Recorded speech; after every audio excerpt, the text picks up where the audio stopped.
Hello दोस्तों, स्वागत है आपका मेरे YouTube चैनल पर। मेरा नाम है अर्जुन। आज की वीडियो स्पेसिफिकली उन बच्चों के लिए रहने वाली है जो कि अपकमिंग ईयर में हमारे पास यहाँ पर रेलवे का एग्जामिनेशन इंडिया में क्रैक करना चाहते हैं या फिर इन्फॉर्मेशन लेना चाहते हैं कि रेलवे का एग्ज़ाम कैसे हम उसको प्रिपेयर कर सकते हैं। सारे आपके जितने भी डाउट्स हैं वो इस वीडियो के एंड तक यहाँ पर क्लियर हो जाएंगे। सर हमारे पास पोस्ट कितनी होती है, सैलरी स्ट्रक्चर क्या है, कैसे प्रिपेयर करा जा सकता है, सिलेबस क्या है, सब चीज़ें मैं यहाँ पर कवर कर दूंगा आपकी इस वीडियो में। तो वीडियो को लास्ट तक ज़रूर देखना। चलिए फिर जल्दी से स्टार्ट करते हैं।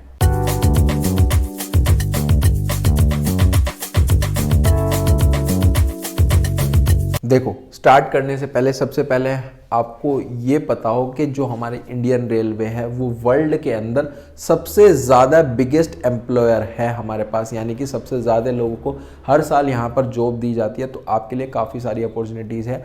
और जो यहाँ पर एग्ज़ाम कंडक्ट कराए जाते हैं वो कराए जाते हैं RRB के द्वारा, यानी कि रेलवे रिक्रूटमेंट बोर्ड। और काफ़ी सारी मल्टीपल पोस्ट यहाँ पर है, जैसे कि हमारे पास यहाँ पर पोस्ट आ जाती हैं RRB NTPC की है, ग्रुप डी पे बहुत सारी पोस्ट है, JEE लेवल की पोस्ट है, ALP की पोस्ट है, बहुत सारी पोस्ट है जो कि यहाँ पर हमारे पास हर साल जिनका एग्जामिनेशन देखने के लिए मिल जाता है। देखो, सबसे पहली पोस्ट के बारे में बात करते हैं। पहली पोस्ट है RRB NTPC। NTPC का मतलब क्या होता है? नॉन टेक्निकल पॉपुलर कैटेगरीज, जिसमें हमारे पास जितनी भी टेक्निकल चीज़ें नहीं हैं। रेलवे में हमारे पास टेक्निकल जॉब्स भी होती है, नॉन टेक्निकल भी है। इसके अंदर जितनी भी नॉन टेक्निकल है वो हमारे पास आ जाती है। फिर है RRB ग्रुप डी, ये बेसिकली हमारे पास लोअर जितनी भी पोस्ट होती है उसके लिए होता है। फिर उसके बाद होता है सर ALP। ALP का मतलब क्या है? Assistant loco pilot. जो हमारे पास असिस्टेंट लोको पायलट होता है उनकी पोस्ट ये होती है। फिर उसके बाद आ जाता है JEE। JEE का मतलब क्या है? JEE का मतलब होता है जूनियर इंजीनियर। RRB इसका भी एग्जाम कंडक्ट कराती है। SSC होता है, यानी कि senior section engineer. Senior engineer का एग्जाम अलग होता है, जूनियर का एग्जामिनेशन अलग होता है। RPF यानी कि रेलवे प्रोटेक्शन फोर्स, जितनी भी हमारे पास और अदर लोग होते हैं वो इसके अंदर हमारे पास यहाँ पर आ जाते हैं। बात करते हैं एलिजिबिलिटी क्राइटेरिया। सबसे पहली चीज़ तो यही है कि आपकी जो नेशनैलिटी है आप भारतीय होनी चाहिए, यानी कि इंडियन नागरिक आप होने चाहिए। एज की अगर मैं बात करूं तो 18 से 33 है। डिपेंड करता है आप किस पोस्ट के लिए यहाँ पर अप्लाई कर रहे हो, किस कैटेगरी में आप आते हो। कैटेगरी भी यहाँ पर है SC है, ST है, और कुछ और कैटेगरीज को रिलैक्सेशन मिल जाता है यहाँ पर। और क्वालिफिकेशन क्या होनी चाहिए? देखो, अगर आप ग्रुप डी के लिए जा रहे हो तो आपको कम से कम 10th पास यहाँ पर होना चाहिए। जो भी 10th पास बच्चे हैं, 10th पास आउट कर ली है, वो इस वीडियो को देख रहे हैं, आप एलिजिबल हो। ग्रुप डी का एग्जामिनेशन फॉर्म भरो, पेपर दो और अपनी अच्छे से जॉब लो। 12th जिन्होंने पास आउट कर ली है या फिर अभी इस साल 12th पास आउट कर लोगे और चाहते हो कि 12th के बाद ही आपकी गवर्नमेंट जॉब लग जाए, तो यहाँ पर आपके लिए NTPC है, जिसमें क्लर्क है, टाइपिस्ट है, जितने भी आपने देखे होंगे काफ़ी सारे हमारे पास। ज़रूरी नहीं है कि इंडियन रेलवे में आप ट्रेन ही चलाने वाले हो, काफ़ी सारे हमारे पास क्लर्क्स भी होते हैं, टाइपिस्ट भी होते हैं, जो अंदर ऑफिस में बैठ के हमारे पास AC के अंदर काम कर रहे होते हैं, वो इसके अंदर जॉब आ जाती है। फिर अगर आप ग्रेजुएट हो तो आपके पास NTPC की हमारे पास जॉब है, जिसमें हमारे पास गुड्स का गार्ड है, स्टेशन मास्टर है। अगर आपको मास्टर बनना है तो आप यहाँ से बन सकते हो। स्टेशन मास्टर की भी काफ़ी ज़्यादा हमारे पास यहाँ पर वैल्यू होती है। और JEE और SSC के लिए बेसिकली आपके पास डिप्लोमा होनी चाहिए या फिर इंजीनियरिंग होनी चाहिए, तभी उसके लिए आप एलिजिबल हो। ठीक है, आगे चलते हैं। आगे आ जाता है सर हमारे पास डिटेल्स में और डिस्कस करते हैं। जो NTPC है, यानी कि नॉन टेक्निकल वाली जो जॉब है, उसमें बेसिकली हमारे पास किस तरीके से एग्जामिनेशन होता है। दो यहाँ पर CBT होते हैं, यानी कि कंप्यूटर बेस्ड टेस्ट होते हैं, जो कि पहला हमारे पास जो टेस्ट होगा उसमें 100 क्वेश्चन होते हैं, सेकंड वाले में 120 क्वेश्चन होते हैं। दोनों का जो टाइम होगा वो 90 मिनट होगा, यानी कि 1.5 घंटे में आपको उसको कंप्लीट करना होगा। CBT 1 की अगर मैं बात करूँ तो मैथ्स के 30, रीजनिंग के 30 और GA के जनरल अवेयरनेस के 40 क्वेश्चन यहाँ पर देखने के लिए मिल जाते हैं। यहाँ पे बात करूँ तो जो क्वेश्चन है वो बढ़ जाते हैं थोड़े से। मैथ्स में 35 हो जाएंगे, रीजनिंग में 35 हो जाएंगे और GA में 50 हो जाएंगे। ये बेसिकली लेवल 1 मान सकते हो, क्योंकि क्वेश्चन 1 है, टाइम उतना ही है। ये है लेवल 2, अच्छे लेवल के क्वेश्चन है, क्वेश्चन का नंबर भी बढ़ गया और टाइम उतना ही है, 90 मिनट। और उसके बाद लास्ट आपका टाइपिंग स्किल्स देखी जाती है सर्टेन पोस्ट की। अगर आप किस पोस्ट के लिए अप्लाई कर रहे हो तो आपकी टाइपिंग स्पीड तो अच्छी यहाँ पर होनी ही चाहिए। फिर उसके बाद आ जाता है ग्रुप डी। ग्रुप डी में बेसिकली हमारे पास एक CBT होता है, एक हमारे पास यहाँ पर फिजिकल टेस्ट देखने के लिए मिल जाता है, जिसमें हमारे पास CBT में 100 क्वेश्चन आते हैं, 1.5 घंटे में आपको 100 क्वेश्चन करने हैं। मैथ्स के 25, रीजनिंग के 30 और जीए के 20 और साइंस के भी यहाँ पर 25 क्वेश्चन आ जाते हैं।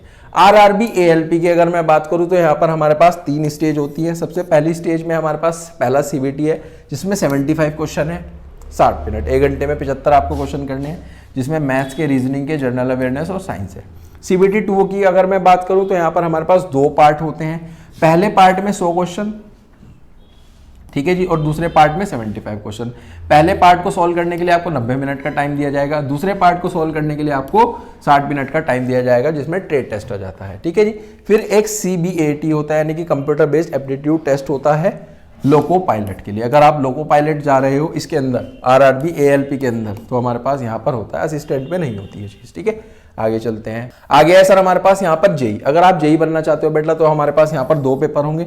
2 पेपर होंगे सर, हमारे पास 2 स्टेज होंगी, CBT 1, CBT 2। पहली CBT में हमारे पास 100 क्वेश्चन है, जिसमें हमारे पास 90 मिनट है, और यहाँ पर अगले CBT में कंप्यूटर बेस्ड टेस्ट में आपके 150 क्वेश्चन हो जाते हैं, और जो टाइम पीरियड है वो भी बढ़ जाता है 120 मिनट, ठीक है। टाइम यहाँ पर बढ़ गया, लेवल भी बढ़ गया।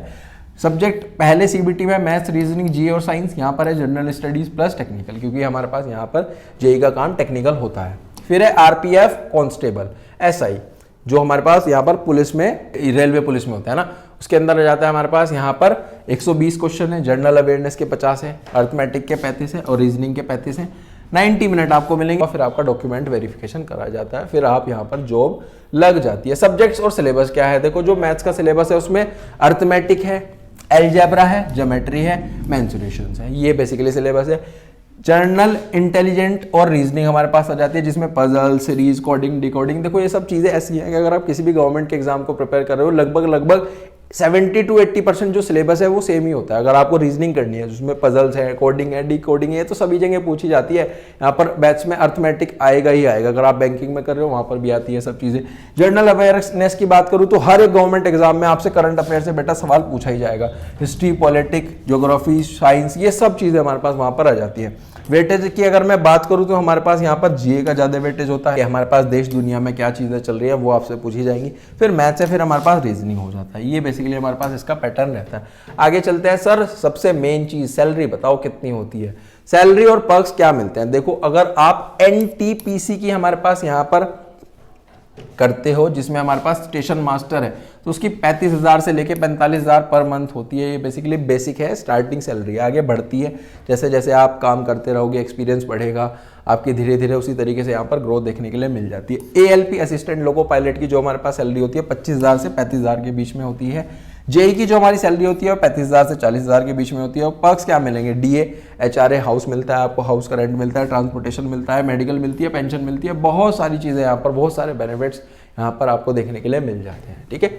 आगे चलते हैं। आगे सर हमारे पास करियर ग्रोथ क्या हो सकती है रेलवे में। देखो हमारे पास जो प्रमोशन है वो बेस्ड होता है हमारे पास डिपार्टमेंटल एग्जाम्स के बेसिस पे भी होता है, और जो हमारे पास सीनियरिटी है उस पर भी बेस्ड होता है। अगर मैं यहाँ पर NTPC का एग्जाम देने के बाद ASM लगाऊं तो हमारे पास उसके बाद आप SM बनोगे, AM बनोगे, DM बनोगे। अगर आप जिस लेवल पे जाओगे उसी तरीके से आपकी जो पर्क्स है, बेनिफिट्स है, सैलरी है, वो सब बढ़ जाती है। अगर आप एज अ JE लगे हो तो SSC लगोगे, फिर AEN लगोगे, DN लगोगे।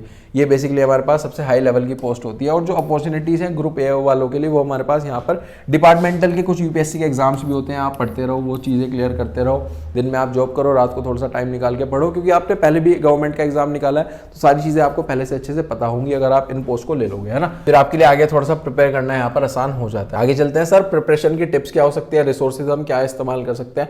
देखो आपको यहाँ पर स्टैंडर्ड बुक्स जो है इस्तेमाल करनी है, NCERTs का ज़्यादा से ज़्यादा यूज़ करना है। जैसे हमारे पास जनरल अवेयरनेस है, उसमें हिस्ट्री, पॉलिटिकल साइंस, ये सब चीज़ें तो वो तो हमारे पास NCERT से ही बनेंगी। और स्टैंडर्ड बुक्स, हर एक बेसिकली हमारे पास सब्जेक्ट की एक स्टैंडर्ड बुक आती है जिसकी क्वालिटी काफ़ी ज़्यादा सुप्रीम होती है। आप क्वांटिटी पर मत देखो कि आप इस बुक को भी कर लो, इस बुक को भी कर लो, इस बुक को भी कर लो, उसमें से किसी भी बुक से एग्जाम नहीं आ रहा है, एग्जाम आ रहा है एक क्वालिटी बुक से, तो बेसिकली वही आप उसी तरीके से बुक को परचेज करना। उसके बाद आप प्रैक्टिस करो, प्रीवियस ईयर को एनालाइज करने की कोशिश करो। अगर आप किसी भी एग्जाम की तैयारी करते हो तो सबसे बेस्ट तैयारी करने का तरीका होता है PYQs। आप बेसिकली यहाँ पर चेक करो कि कितने क्वेश्चन आ रहे हैं, किस तरीके के पैटर्न से आ रहे हैं, क्योंकि सिलेबस तो बहुत सारा है लेकिन जो क्वेश्चन आते हैं वो लिमिटेड टॉपिक से ही आते हैं और उन्हीं से रिपीटेडली रिपीट होते रहते हैं ना।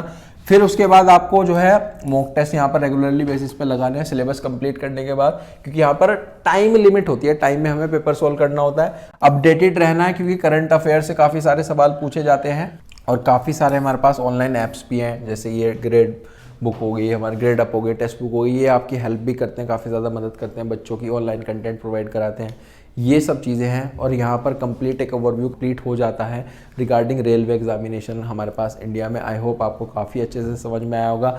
और अपने चैनल पर मैंने एक बहुत ही शानदार वीडियो अपलोड करा था जिसमें काफ़ी सारे करियर ऑप्शंस आपको बताए थे। इस वीडियो के लिए भी पर्सनली मेरे पास काफ़ी सारे बच्चों का मैसेज आया था, सर रेलवे एग्जामिनेशन पे एक वीडियो लेकर के आओ। तो वीडियो देखो आपके पास यहाँ पर इस चैनल पर देखने के लिए मिल रही है। और अगर आप भी चाहते हो कि आपको यहाँ पर हेल्प चाहिए किसी भी पर्टिकुलर करियर ऑप्शन में, तो आप मुझे मैसेज कर सकते हो, उस पर भी गारंटीड यहाँ पर वीडियो आपको देखने के लिए मिलेगी। और वीडियो को अपने सभी दोस्तों के साथ शेयर करें जो कि रेलवे एग्जामिनेशन की तैयारी करना चाहते हैं या फिर इन्फॉर्मेशन लेना चाहते हैं। और अगर आप मेरे चैनल पर फर्स्ट टाइम आए हो तो चैनल को ज़्यादा से ज़्यादा सब्सक्राइब करें, वीडियोस को लाइक करें। और अगर आपका कोई भी डाउट आता है आप कमेंट सेक्शन में मुझसे पूछ सकते हो। मिलते हैं नेक्स्ट वीडियो में, टिल देन थैंक यू।